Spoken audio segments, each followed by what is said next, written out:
Hi everyone, this is Heather from weddingsbyheather.com, where my goal is to provide you with the best techniques and tips to make you a better and more efficient photographer. In this video, we are going to look at the spot removal tool inside of Lightroom. But first, make sure you check out all of the free resources available on my website.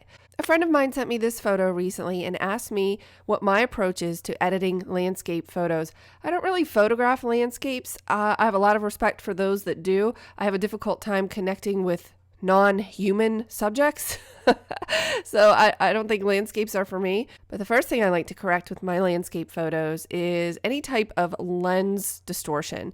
So I'm going to jump straight into the lens correction panel. You can access that by pressing Command or Control 6 on your keyboard. And I'm just going to enable the profile corrections and see if that helps. And it did. It fixed some of that warping a little bit.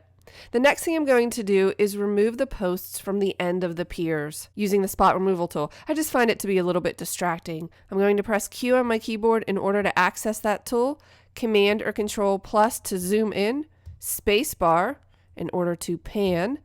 I'm going to click on the end of this pole and then hold down Shift and click here and see if that, oh, it did a pretty good job. But you know what? I don't think my brush was big enough. So I'm going to undo that with a Command or Control Z. I'm going to make this brush a little bit bigger with my right bracket key.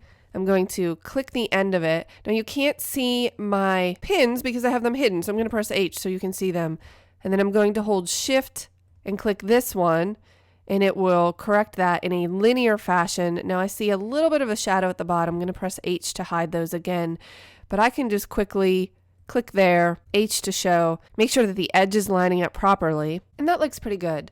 Spacebar in order to pan to this one. Let's click the top, hold down Shift, and then click the bottom. And again, a pretty good job. Looks to be a slight integrity issue at the edge here, so let's go ahead and click that again. H so that I can see the source, and then I'm just going to line it up. H to hide those. Looks pretty good. Spacebar in order to pan to this side. Click, hold down Shift, click the bottom. Oh, perfect. Command or Control minus to zoom back out. Q to drop the spot removal tool. Command or Control 1 to expand the basic panel. And of course, you could do your basic adjustments here: exposure, contrast, temperature, and tint. I think it looks really good out of camera, actually, so I'm not going to play with that too much. But what I really wanted to point out today was when using the spot removal tool, and I'm going to press Q again to show that tool. I actually did not need to drop it in the first place. I'm going to press A on my keyboard in order to visualize spots. Now you'll see that in my toolbar. If you don't see this, just press T in order to hide or show your toolbar,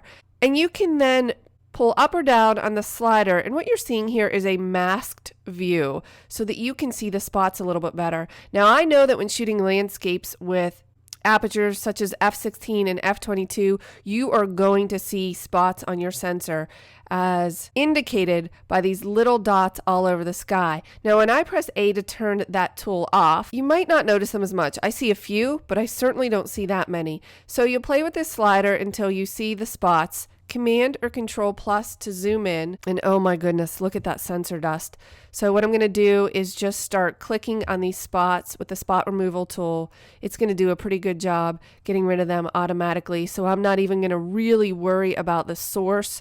It's probably not going to be an issue in the sky. If it is, then I'll tackle that problem when it happens. But I'm just clicking around on these spots in order to remove all of the sensor dust. Some of these are pretty significant and some of them are not as bad.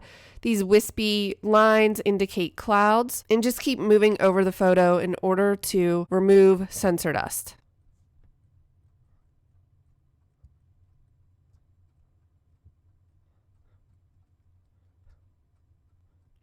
Command or Control minus to zoom back out.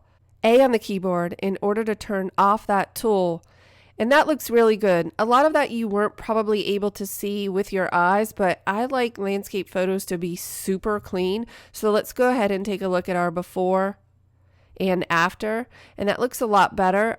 If you needed to enhance your sky, which in this case we do not, but just for the sake of demonstration, if you press K in order to access your adjustment brush and you pull up on the saturation and just sort of brush over the horizon line, you can increase the saturation of that sky. You can pull down on the exposure in order to darken it a little bit. Obviously, any effect that you see here can be accomplished. I don't think that's necessary in this photo, but I hope that you found this useful. I'll see you in the next video.